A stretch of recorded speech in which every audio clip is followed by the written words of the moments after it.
सब बता देंगे, सब कुछ ओके है, आवाज़ वगैरह आ रही है। तो फिर आज का ये प्यारा सा सेशन हम स्टार्ट करते हैं। बस ये बता दो आवाज़ आ रही है तो फिर तो सेशन स्टार्ट करने में कोई दिक्कत ही नहीं है।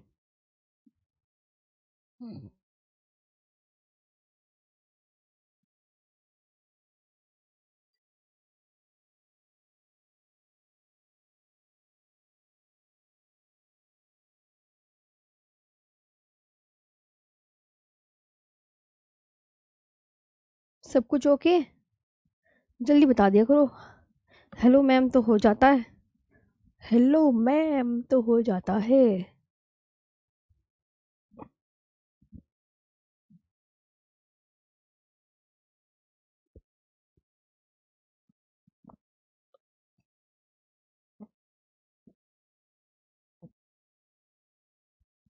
ओके है।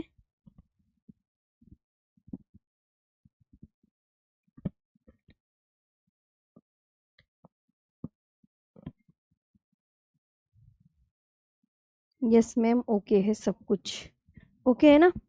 बस सेशन स्टार्ट करते हैं फिर। भारत का समुद्री क्षेत्र वाला हमें टॉपिक पढ़ना है।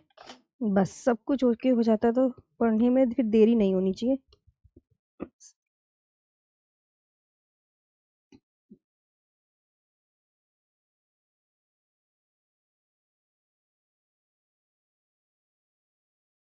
देखो प्यारे बच्चों, आ जाओ बात करते हैं। पीडीएफ लेनी पड़ेगी पहले।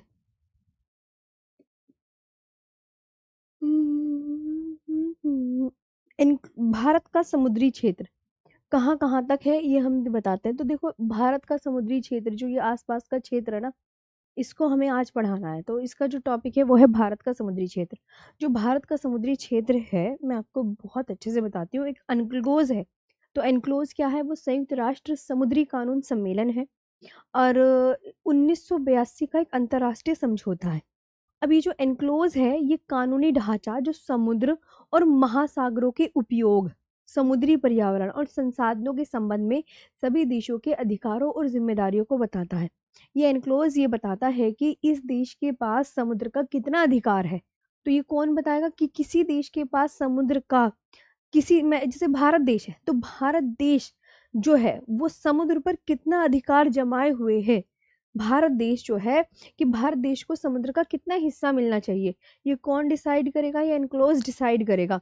तो समुद्र पर देशों के अधिकार का जो निर्धारण है, समुद्र पर देशों के अधिकार का, कि कौन सा देश समुद्र के कितने हिस्से को अपना मानेगा, ये एनक्लोज के माध्यम से तय होता है, जो तटीय आधार रेखा से विभिन्न दूरी पर आधारित है। अब जो भारत की समुद्री सीमा है उसको तीन भागों में बांट कर पढ़ते हैं। 12 नॉटिकल मील, 24 नॉटिकल मील और 200 नॉटिकल मील। बिल्कुल कंठस्थ होना चाहिए कि मैम ने बताया है, दीदी ने बताया है कि भारत की समुद्री सीमा को तीन भागों में बांट कर पढ़ते हैं। तो मैंने वो तट रेखा वो सब तो तुम्हें शायद कल की क्लास में करा दिया था। ये बताओ मुझे। हाँ, और आधार रेखा की डेफिनेशन लिखवा दी थी मैंने। हाँ, तो ये सब तो मैंने तुम्हें लिखवा ही दिया था। अब थोड़ा सा आधार रेखा वगैरह के बारे में मुझे पता है, और आंतरिक जल के बारे में भी लिखवा दिया था। अब लेकिन ना इनक्लोज को समझ लो क्या होता है ना। इनक्लोज क्या है प्यारे बच्चों। तो अब उसी में आगे स्टार्ट करते हैं। इनक्लोज, इनक्लोज के बारे में देखो थोड़ा सा आप जान लो।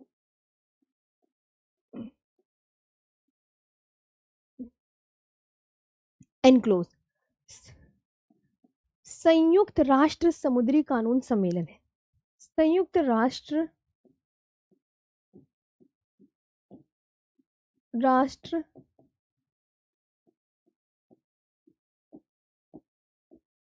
संयुक्त राष्ट्र समुद्री कानून सम्मेलन है।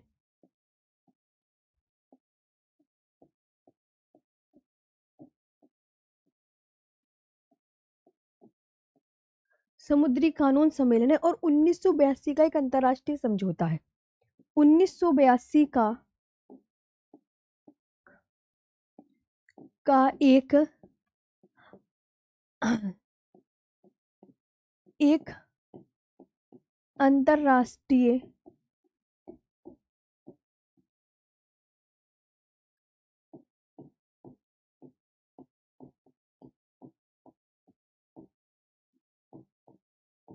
अंतरराष्ट्रीय समझौता है।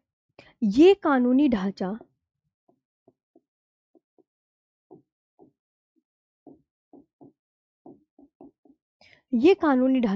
जो समुद्र और महासागरों के उपयोग, समुद्र का उपयोग मतलब कौन सा देश कितना कर सकता है, जो समुद्र और महासागरों के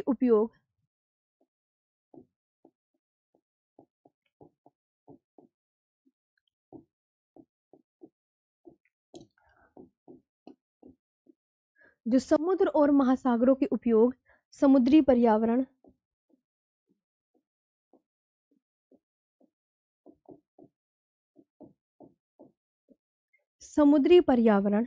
और संसाधनों के संबंध में, और जितने भी समुद्र में हमें संसाधन मिलते हैं, यानी तेल, पेट्रोलियम, प्राकृतिक गैस, ये सब समुद्र से ही तो प्राप्त होता है ना। तो और संसाधनों के संबंध में, संसाधन यही तो हो गया, खनिज तेल ही तो निकलता है ना, संसाधन यही तो हो गया। और संसाधनों के संबंध में सभी देशों के अधिकारों, सभी देशों के अधिकारों, मतलब किस देश का समुद्र पर कितना अधिकार होगा वो ये एनक्लोज बताएगा। सिंपल सी लैंग्वेज में ये याद करना, अधिकारों और जिम्मेदारियों को बताता है, और जिम्मेदारियों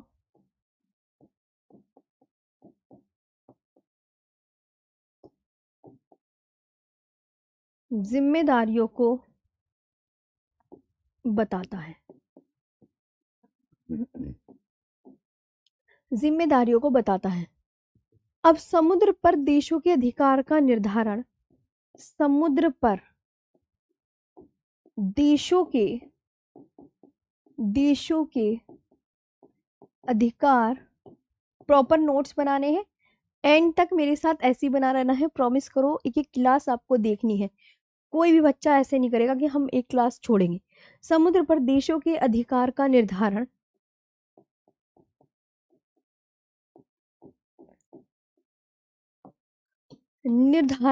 संयुक्त राष्ट्र समुद्री कानून कन्वेंशन, समुद्री क्या बोला मैंने, संयुक्त राष्ट्र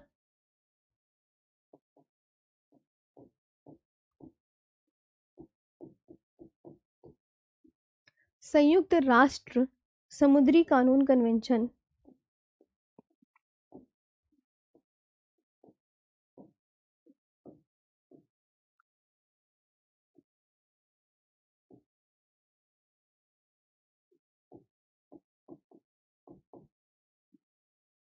कन्वेंशन, यानी एनक्लोज,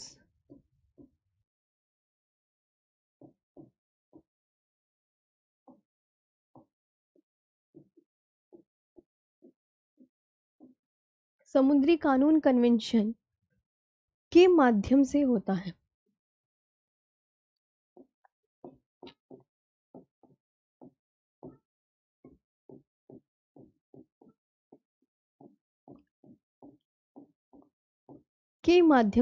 जो तटीय आधार रेखा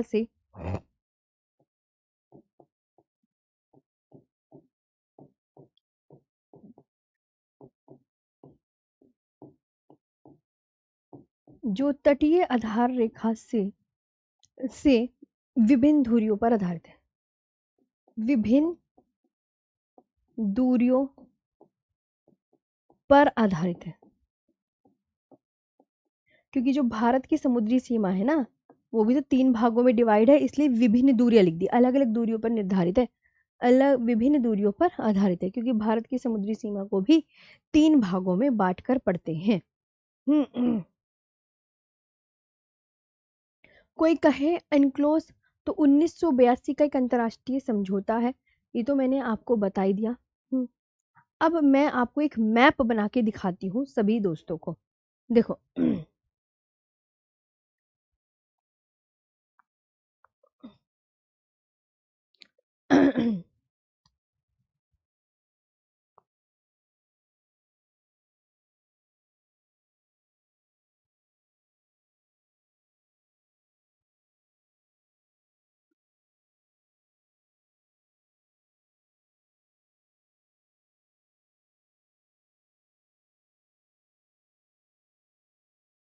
सबसे पहले तो मैप बना लेते हैं। देखो, मैप बनाओ कि हम भारत की समुद्री सीमा को कैसे डिवाइड करके पढ़ते हैं प्यारे बच्चों।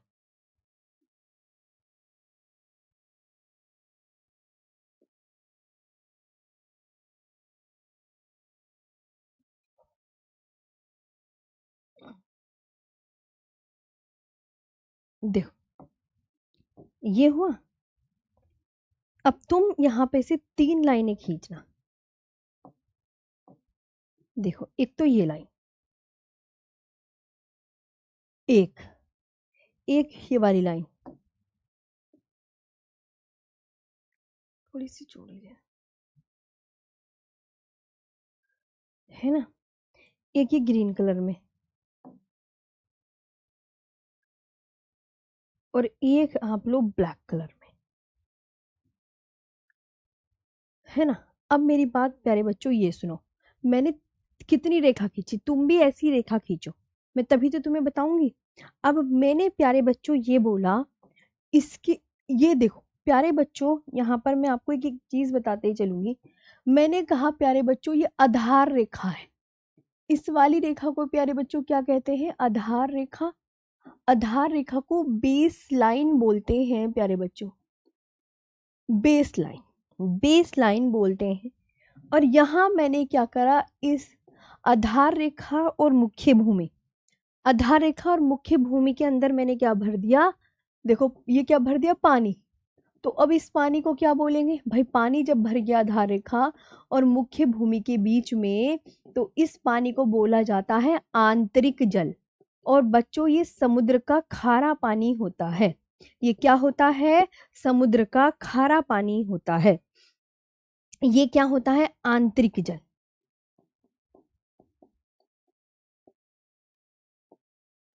आंतरिक जल होता है, ये बात आप बहुत अच्छे से ध्यान रखेंगे। इनलैंड वाटर होता है, ये इनलैंड वाटर होता है, यानी स्थलीय भाग। स्थलीय भाग तो प्यारे बच्चों ये है। तो स्थलीय भाग एवं आधार रेखा के मध्य स्थित सागरीय जल को आंतरिक जल कहते हैं। डेफिनेशन समझ में आई? क्या सिखाया मैंने कि स्थलीय भाग और आधार रेखा के मध्य स्थित सागरीय जल। तो तुम्हें आधार रेखा पता चल गई? अच्छा मैडम जी, हाँ पता चल गई। अब इसके बाद आधार रेखा कौन सी है प्यारे बच्चों? किस कलर की है मेरे प्यारे बच्चों? ये बताया करो। कलर मैंने कौन सा कलर बनाया आधार रेखा का? रेड बनाया, ब्लैक बनाया? तो आप बोलोगे मैम आपने रेड कलर बनाया है। रेड कलर बनाया है तो आधार रेखा ये है। अब आधार रेखा से यहां तक का जो नीले रंग का लाइन तक जा रही है ना, तो ये इसे बोलते हैं भैया, ये 12 नॉटिकल मील का क्षेत्र है। जो इतना क्षेत्र है ना, यहाँ से यहाँ तक का लाल से नीली रेखा तक के बीचों बीच का जो क्षेत्र है, ये 12 नॉटिकल मील तक का क्षेत्र है। और इसे प्रादेशिक, 12 नॉटिकल मील तक के क्षेत्र को क्या बोलते हैं? प्रादेशिक। नाम क्या है 12 नॉटिकल मील तक के क्षेत्र का? प्रादेशिक समुद्री सीमा है। नाम याद हो गया कि आधार रेखा से 12 नॉटिकल मील तक के क्षेत्र को क्या कहते हैं? प्रादेशिक समुद्री सीमा कहते हैं। अब आधार रेखा वाली कहानी तो याद होगी। आधार रेखा तुम्हें पता, रेड कलर की। आधार रेखा से ये है 24 नॉटिकल मील तक का क्षेत्र। ये 24 नॉट ये प्यारे बच्चों, ये 24 नॉटिकल मील तक का क्षेत्र है। आधार रेखा, आधार रेखा रेड कलर की है। ये आधार रेखा से ये जो ग्रीन कलर की लाइन है, ये 24 नॉटिकल मील तक का क्षेत्र है। तो इसे क्या बोलते हैं? अविच्छिन्न मंडल या संलग्न क्षेत्र बोलते हैं। इसे अविच्छिन्न मंडल या संलग्न क्षेत्र बोलते हैं। इस क्षेत्र का नाम याद हो गया? क्योंकि भारत की समुद्री सीमा को हमने 3 भागों में डिवाइड किया है, तो हमें 3 नाम याद करने की आवश्यकता है। अब आधार रेखा से ब्लैक रंग की लाइन तक ये है 200 नॉटिकल मील तक का क्षेत्र। 200 नॉटिकल मील तक का क्षेत्र, इसे बोलते हैं अनन्य आर्थिक क्षेत्र। अनन्य आर्थिक, इसे अनन्य आर्थिक क्षेत्र बोला जाता है। है ना, 200 नॉटिकल मील तक के क्षेत्र को। अब इसके आगे जो ये इतना बड़ा समुद्र आपको खुला दिख रहा है, तो आप बोलोगे मैम, मैंने कहा ये क्या है, तो आप बोलोगे मैम ये हाई सी है। हाई सी, इसके आगे 200 नॉटिकल मील तक के आगे जो आपको ये खुला एरिया दिख रहा है, ये हाई सी है। यानी सभी राष्ट्रों का आगे समान अधिकार है, सभी राष्ट्रों का समान अधिकार, सभी राष्ट्रों का समान अधिकार। प्यारे बच्चों, आप आराम से तसल्ली से देख लीजिए कि भारत की समुद्री सीमा को मैंने कितने भागों में बताया। तो भारत की समुद्री सीमा को मैंने 3 भागों में बांट के पढ़ाया कि एक तो आधार रेखा है, ये आधार रेखा रेड कलर की आंतरिक जल है, और आधार रेखा से 12 नॉटिकल मील तक के क्षेत्र को क्या कहते हैं, याद करो, प्रादेशिक समुद्री सीमा बोलते हैं। और आधार रेखा से 24 नॉटिकल मील तक के क्षेत्र को अविच्छिन्न मंडलीय संलग्न क्षेत्र बोलते हैं, और आधार रेखा से 200 नॉटिकल मील तक के क्षेत्र को अनन्य आर्थिक क्षेत्र बोलते हैं।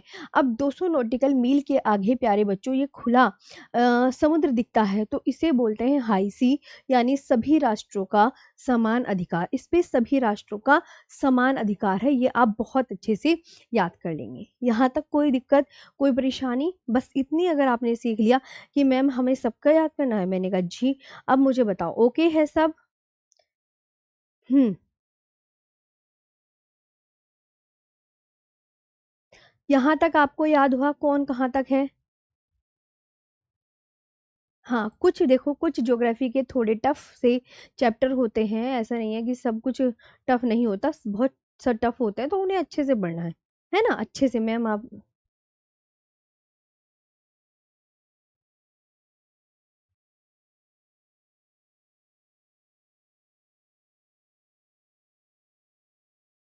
हाँ, मेरे विहाल ठाकुर जी, मेरे प्यारे भाई, तुम पढ़ लो, पढ़ लो, पढ़ने पे ध्यान दो, जो मैं पढ़ा रही हूँ।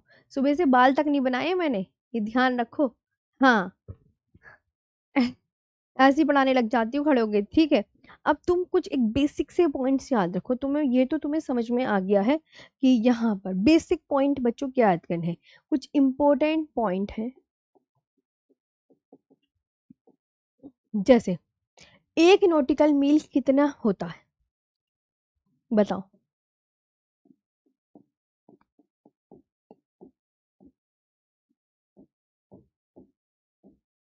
1 नॉटिकल मील बराबर 1.852 किलोमीटर।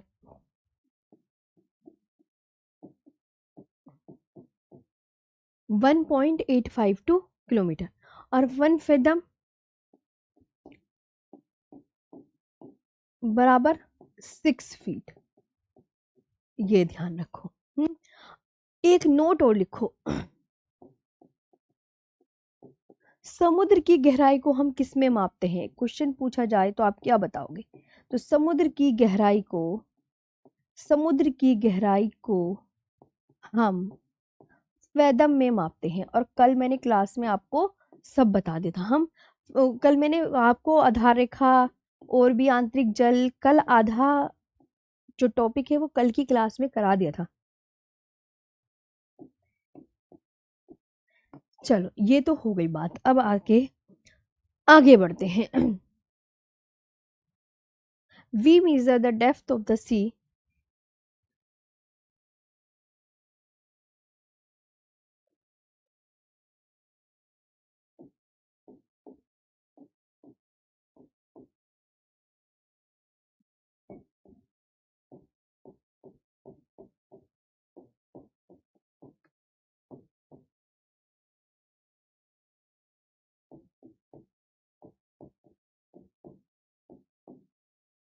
इन फेदम्स, ये आपको ध्यान रखना है। अब मैंने यहाँ पे क्या बताया, आगे बच्चों मैंने ये बताया कि भारत की समुद्री सीमा को कितने भागों में बांटते हैं, 4 बताया ना मैंने। और आप बता दो, मैंने क्या बताया, भारतीय समुद्री सीमा को कितने भागों में बांटते हैं, बताओ?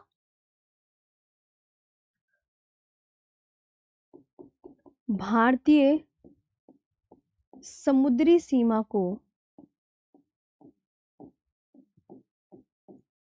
सीमा को 3 भागों में बांटा गया है। तीन भागों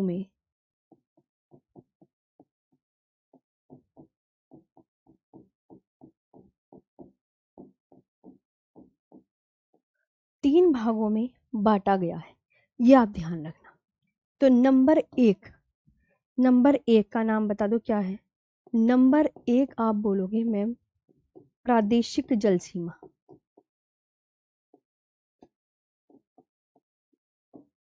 प्रादेशिक जल सीमा इसे बोलते हैं टेरिटोरियल सी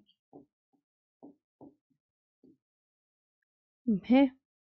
यह आधार रेखा से 12 नॉटिकल मील तक का क्षेत्र। यह कहां से कहां तक बताया था मैंने। यह आधार रेखा से, क्वेश्चन एग्जाम में पूछा जाता है। तो आधार रेखा से कितने का क्षेत्र बताया मैंने, 12 नॉटिकल मील। 12 नॉटिकल मील या समुद्री मील भी लिख सकते हैं।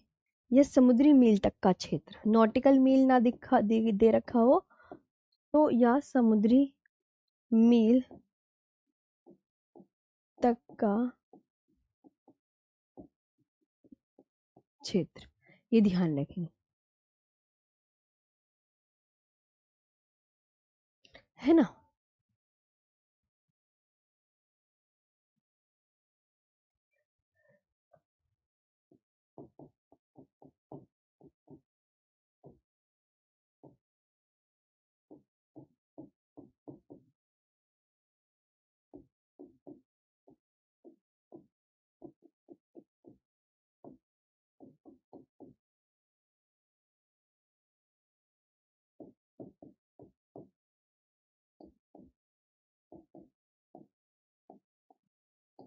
फ्रॉम द बेस लाइन, ठीक है। अब भारत को इस क्षेत्र में किस किस चीज का अधिकार है, ये पूछा जाएगा। तो भारत को इसके अंदर ही लिखेंगे, प्रादेशिक जल सीमा के अंदर ही लिखेंगे प्यारे बच्चों कि भारत को इस क्षेत्र में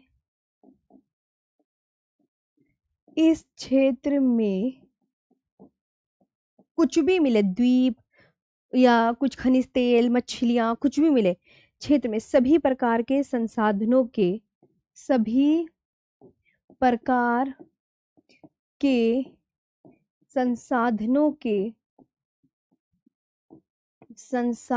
के दोहन का पूर्ण अधिकार है।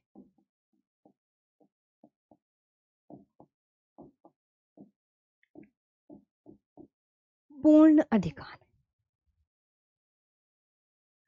India has full right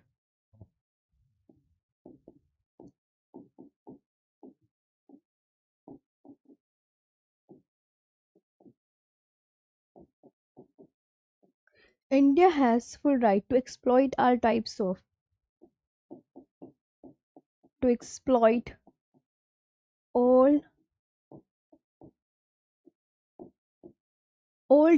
of resources in this area।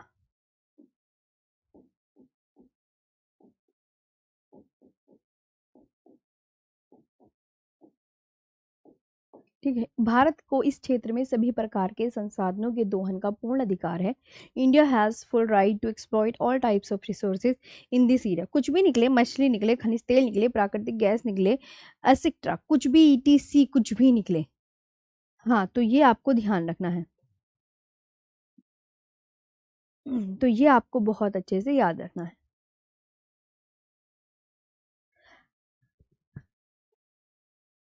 यहां तक हुआ। तो भारत की समुद्री सीमा को कितने भागों में बांटा गया है, 3 4 5 6।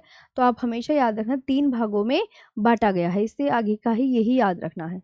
आगे बात कर लेते हैं, यहाँ तक आपको आ गया है।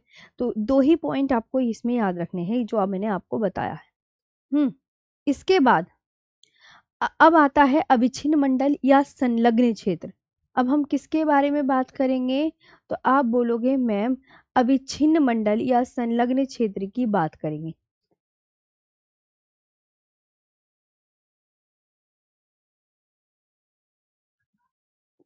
दूसरे के बारे में, भारत की समुद्री सीमा को 3 भागों में बांट के पढ़ते हैं ना, तो अब ये दूसरा चल रहा।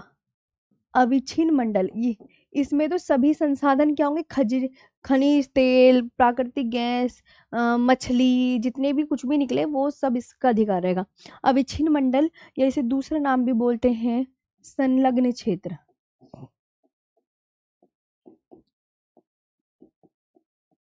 या संलग्न क्षेत्र बोलते हैं।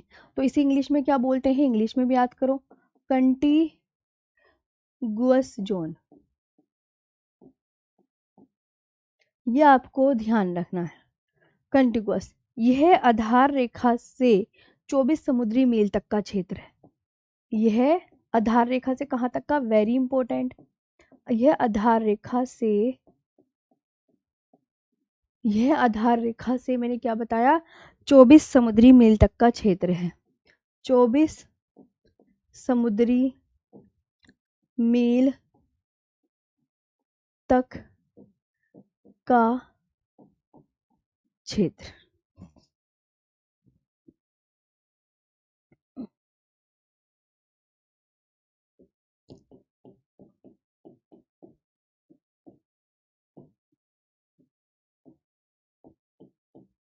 It is the area up to 12 not to 24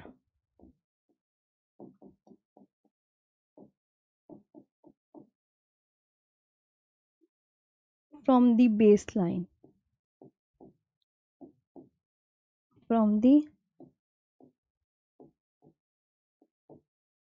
baseline। ये आपको ध्यान रखना है। और इस पर भारत के क्या क्या अधिकार हैं, इस पर मतलब भारत के पास क्या क्या अधिकार हैं।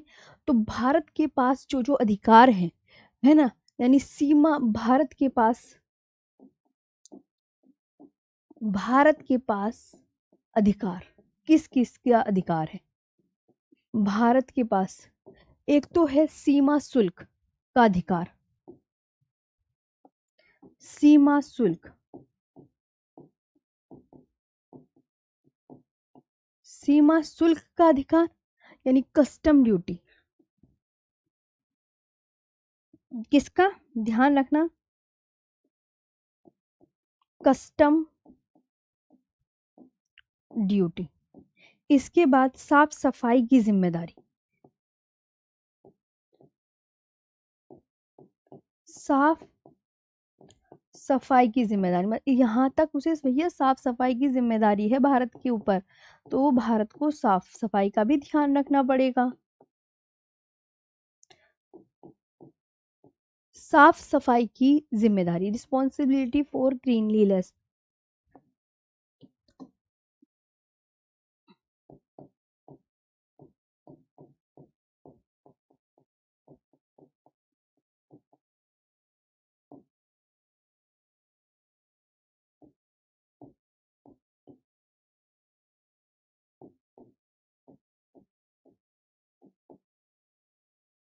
इसके बाद एक और जिम्मेदारी है पर्यावरणीय स्वच्छता का अधिकार।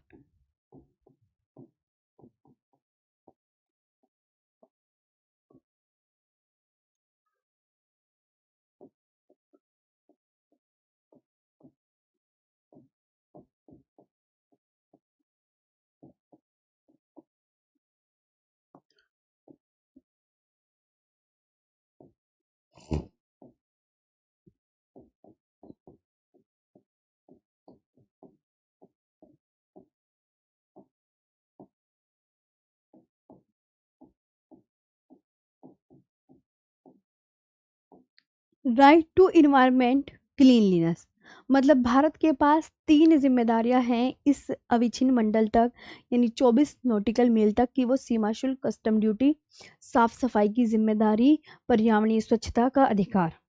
ओके,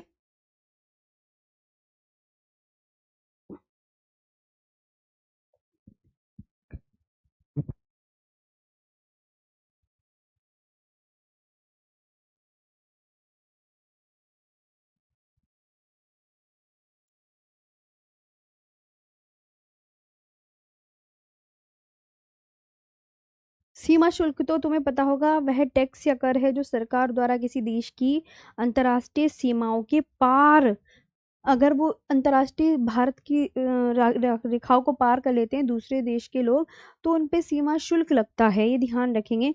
पार वस्तुओं के आयात या निर्यात पर लगाया जाता है। और साफ सफाई की जिम्मेदारी, पर्यावरणीय स्वच्छता का अधिकार, मतलब ये 3 अधिकार हैं जो अविच्छिन्न मंडल या संलग्न क्षेत्र के अंतर्गत आते हैं। आई होप आपको इतना भी क्लियर हो गया होगा। ये क्लियर है? हाँ।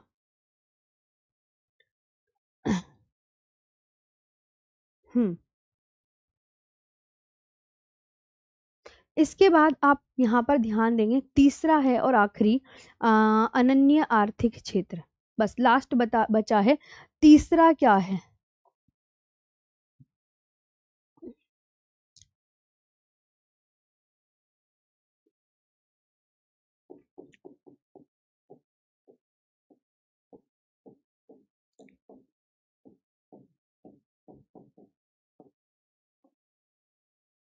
हम्म।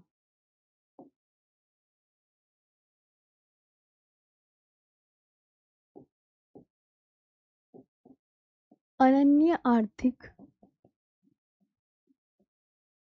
क्षेत्र।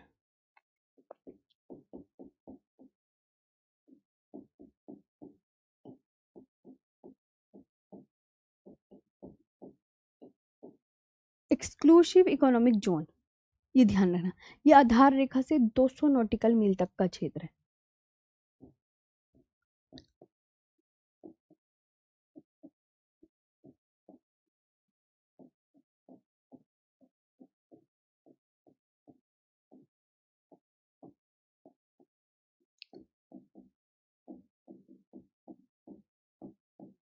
यह आधार रेखा से 200 नॉटिकल मील तक का क्षेत्र है। It is the area up to,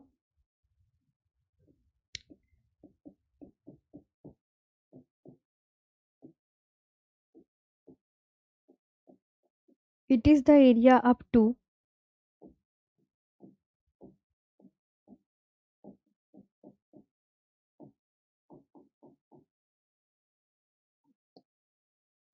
it is the area up to 200 nautical miles from the baseline,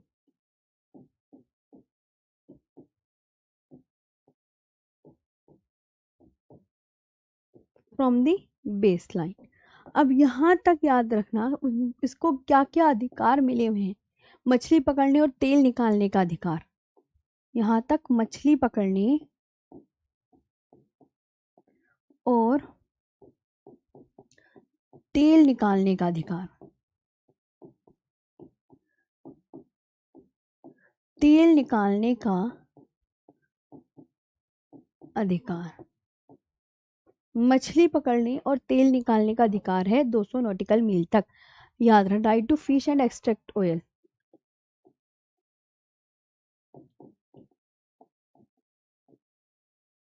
right to fish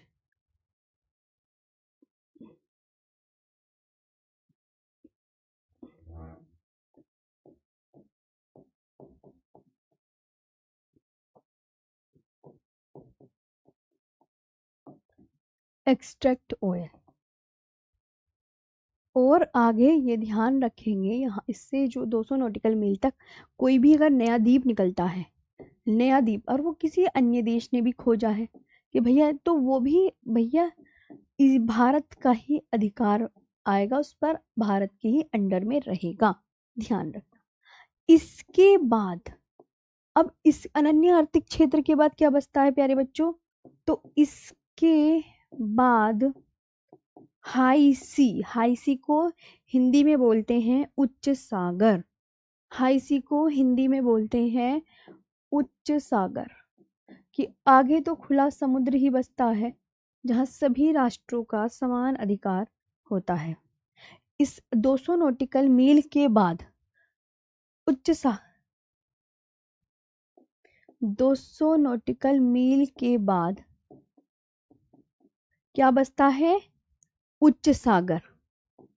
उच्च सागर को इंग्लिश में क्या बोलते हैं? हाई सी बोलते हैं, हाई सी बोलते हैं। हाई सी का विस्तार, हाई सी का विस्तार, जहां सभी राष्ट्रों का समान अधिकार है, जहां सभी राष्ट्रों का सभी राष्ट्रों का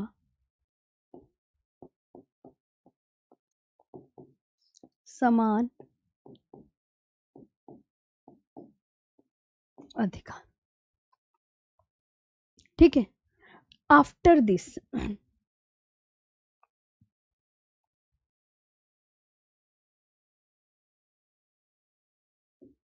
after the miles, the expansion of the high sea,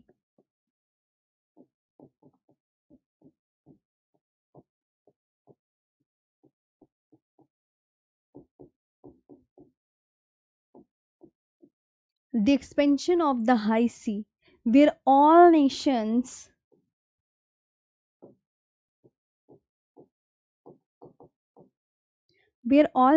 had equal rights,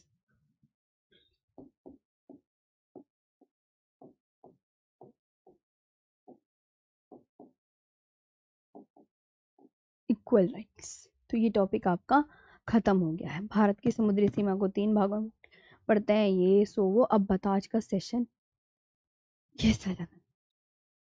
हाँ भैया, रिपब्लिक डे वगैरह सब टाइम क्लास होगी। हाँ, ऐसा नहीं है। तो भारत की समुद्री सीमा को कितने भागों में बांट के पढ़ते हैं? 3 भागों में बांट के पढ़ते हैं। स्पीड स्लो नहीं है भैया। एक बात बताऊं, तुम तो लिखते होंगे एक ही लैंग्वेज में, मैं लिखती हूँ 2 लैंग्वेज में, और लिखती हूँ पूरा बाइलिंगुअल। ये नहीं कि कुछ छोड़ दिया कुछ लिख दिया। अब मैं ऐसा नहीं कि इंपॉर्टेंट पॉइंट्स ही बाइलिंगुअल लिखती हूँ, मैं पूरा कंप्लीट लिखती हूँ। अगर मेरे प्यारे बच्चों आपको ऐसे लगता है कि मैं थोड़ा सा धीरे पढ़ा रही हूँ, तो आप क्लास को वैसे करके भी ले सकते हो ना, उस वाले मोड में, ऑफलाइन वाले मोड में है, रिकॉर्डेड मोड में ले लिया करो फिर। यार देखो, मैं बाइलिंगुअल लिखूंगी तो इतना तो टाइम लगेगा, स्लो बोला हुआ कुछ नहीं है। तुम इतनी जल्दी लिख के दिखाओ, नहीं लिखा जाएगा भैया। तुम 2 लैंग्वेज में थोड़ी लिखते हो, मैं लिखती हूँ ना, मुझे पता है कैसे लिखा जाता है 2 लैंग्वेज में।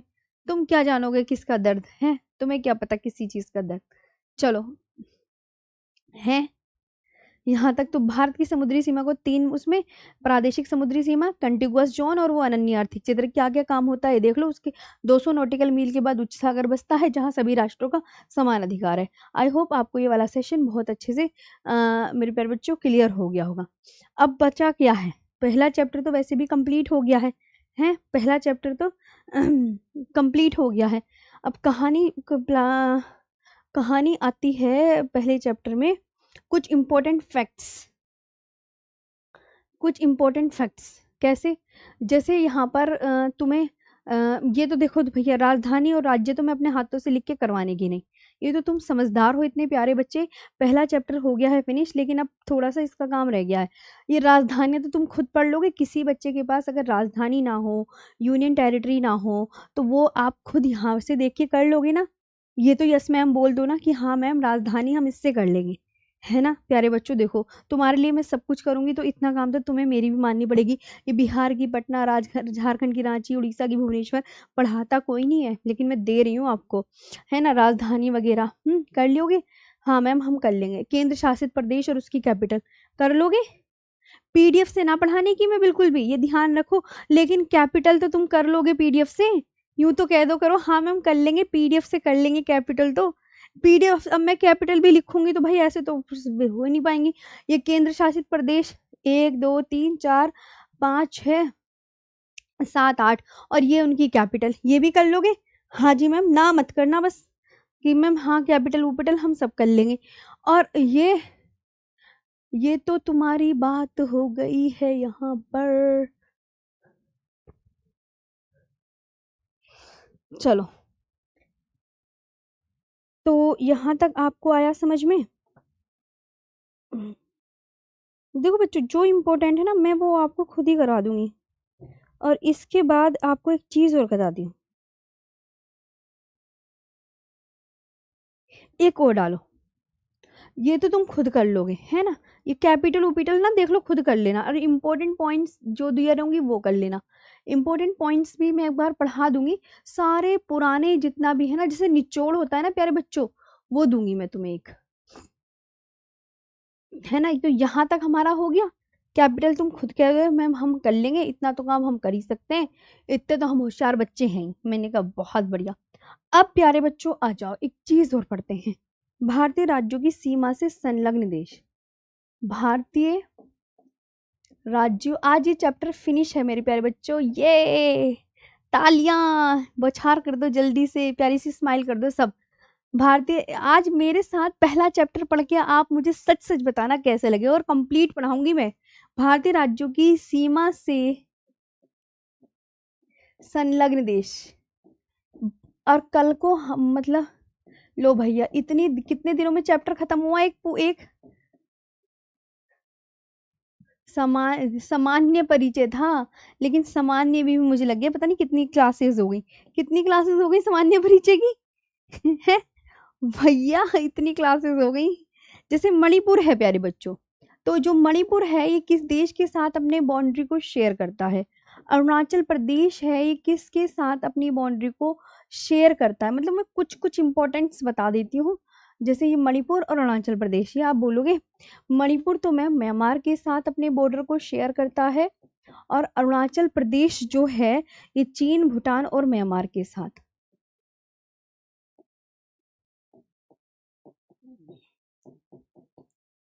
ये याद रखना। और सिक्किम, सिक्किम बताओ, सिक्किम कितने देशों के साथ अपने बॉर्डर को शेयर करता है। तो आप बोलोगे नेपाल, भूटान, चीन।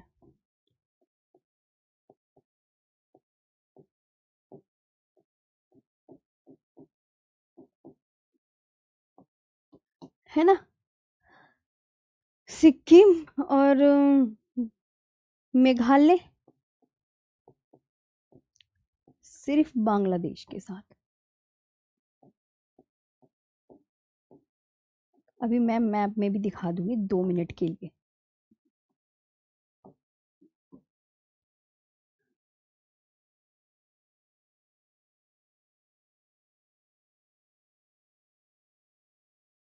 हिमाचल प्रदेश और यूपी, ये हिमाचल प्रदेश तो लगाता है चीन के साथ,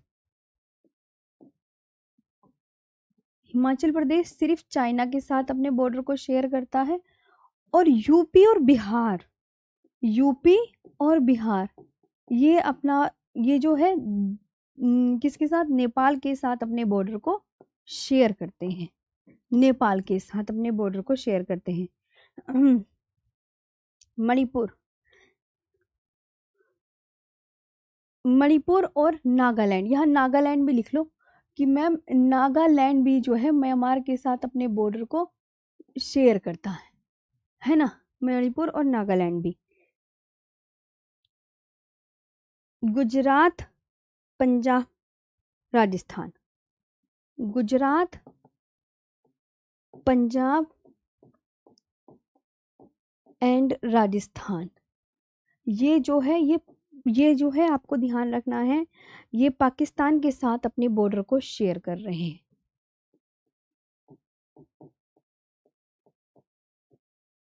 ये पाकिस्तान के साथ अपने बॉर्डर को शेयर कर रहे हैं।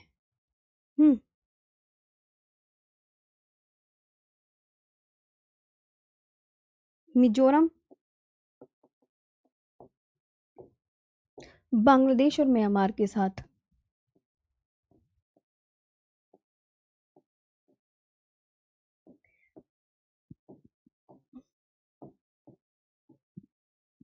कौन सा राज्य किस देश के साथ अपने बॉर्डर को शेयर कर रहा है, यहाँ पे मैं वो बता रही हूँ। असम, भूटान और बांग्लादेश के साथ। भूटान एंड बांग्लादेश, बस इतने ही आप याद कर लो तो इनफ है। असम, वेस्ट बंगाल तो तुम्हें मैंने पढ़ाई दिया था शुरू में, है ना। उत्तराखंड नेपाल और चीन के साथ, उत्तराखंड नेपाल एंड चाइना के साथ अपने बॉर्डर को शेयर करता है। बस यही है। त्रिपुरा बांग्लादेश के साथ। त्रिपुरा तो वैसे भी बांग्लादेश से 3 ओर से घिरा राज्य है। बांग्लादेश से इम्पोर्टेंट है, से 3 ओर से घिरा राज्य, से घिरा राज्य। बस ये देखो, ठीक है। तो ये आपके मतलब कौन से देश किस देश के साथ अपने बॉर्डर को शेयर कर रहे हैं, ये मैंने बताया।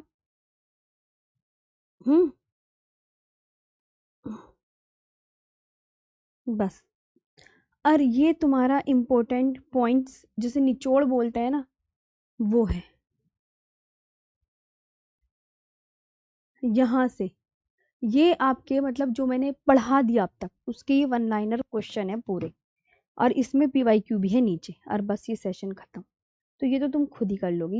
ये तो तुम्हारा निचोड़ है मेरे प्यारे बच्चों। जैसे कैसे मैम? हाँ जी।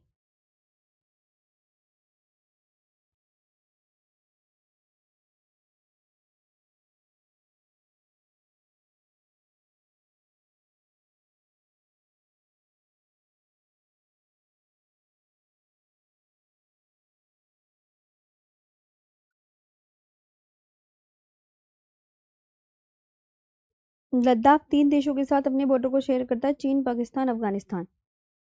लद्दाख के बारे में कह रहा है बच्चा एक, मैम लद्दाख के बारे में बता दो।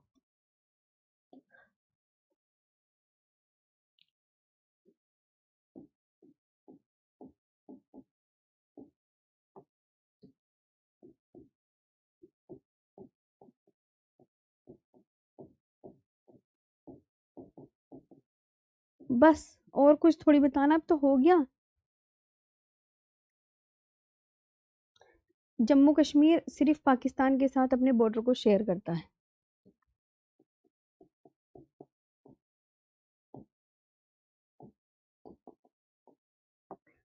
पाकिस्तान के साथ, ठीक है।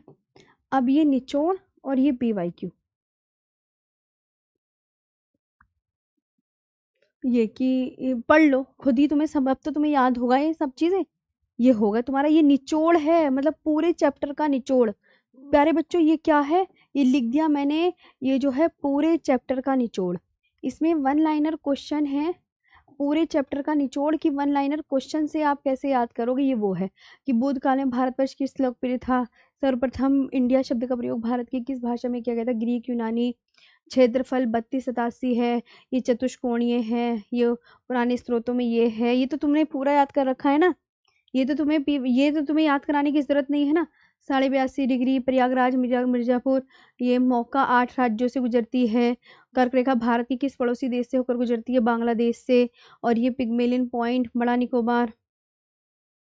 एक यहाँ पे एक चीज ना, किस भारतीय राज्य की अधिकतम सीमा म्यांमार से स्पर्श करती है, अरुणाचल प्रदेश की। भारत में कुल केंद्र शासित प्रदेशों की संख्या तो 8 है, और क्षेत्रफल की दृष्टि से भारत का सबसे बड़ा केंद्र शासित प्रदेश लद्दाख। ये तो तुम्हें मैंने सब पढ़ा रखा है। भारत की प्रादेशिक जल सीमा 12 समुद्री मील तक है, और भारत का अरण्य क्षेत्र 200 समुद्री मील तक, भारत का संलग्न क्षेत्र 24 समुद्री मील तक है ना। ये हाँ या ना में जवाब दो, ऐसे काम नहीं चलने का। इसमें एक पॉइंट ये वाला है, जो भारत का वह कौन सा केंद्र शासित प्रदेश है जो 3 राज्यों में विभाजित है, तो ये पुदुचेरी है, ये भी मैंने बताया था। तो इसका एक तो ये यहाँ पर प्यारे बच्चों यनम, आंध्र प्रदेश में कराईकल और पुदुचेरी, ये दोनों आपके तमिलनाडु में पड़ते हैं, और माहे केरल में। ये हो गया। बस अब तो ये है, और ये तुम्हारा मैप, ताकि और जैसे अभी मैंने तुम्हें सिखाया कि ये यूपी है, यूपी के साथ कौन देश सीमा लगा रहा है, नेपाल। बिहार के साथ नेपाल लगा रहा है, उत्तराखंड के साथ नेपाल और चाइना लगा रहा है। तो ये इस मैप से आपको सभी बच्चों को देखना है प्यारे बच्चों, ठीक है। ये तो तुम्हारे 1 लाइनर है, और ये तुम्हारे क्वेश्चन है। ये क्वेश्चन है, ये अपने आप वन लाइनर भी दे दिए मैंने, निचोड़ दे दिया है। और ये क्वेश्चन है तुम्हारे इस चैप्टर के 46 क्वेश्चन है, 46। और ये 46 तुम्हारी वो है, पूरा चैप्टर फिनिश। अब बताओ, हैं कर लोगे? कर लोगे ना अब, है ना? इसमें निचोड़ में पूरी वन लाइनर पुरानी वाली है, जो हमने अब तक पढ़ लिया था उसकी बारे में। अब बताओ आज का ये सेशन आपको कितना प्यारा लगा? अब आप बता दो। देखो मैंने तो पूरी मेहनत कर दी है आपके लिए, कि क्वेश्चन भी दे दिए 46 क्वेश्चन में से कितने बताना तुमने कितने सही करे, और वन लाइनर दे दिए, जो जितना पढ़ाया था उसको वन लाइनर में हमने कर दिया है, उसको प्यारे बच्चों वन लाइनर में हमने कर दिया है, ताकि आपका सब कुछ अच्छे से हो जाए। कर लोगे?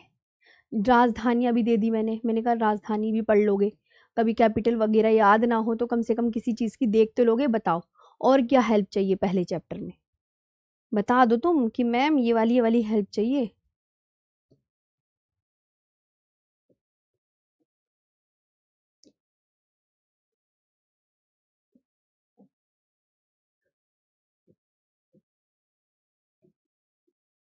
एनक्लोज पढ़ाया मैंने, अनन्य आर्थिक क्षेत्र, भारतीय राज्यों की सीमा से दो वन, और भारतीय सीमा से संलग्न देश, इम्पोर्टेंट, ये निचोड़ के क्वेश्चन दे दिए मैंने सारे।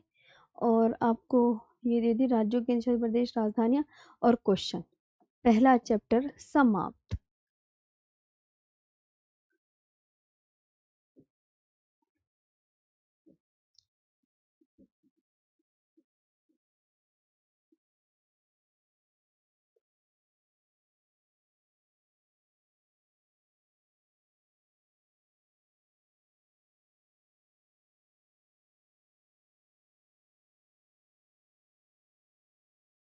ठीक है, देख लो पूरा कर दिया। अब तुम्हारी जिम्मेदारी है याद करने की। थैंक यू, है ना? कर लोगे ना अब याद? पहला चैप्टर इतने दिनों में निपटाए जाके।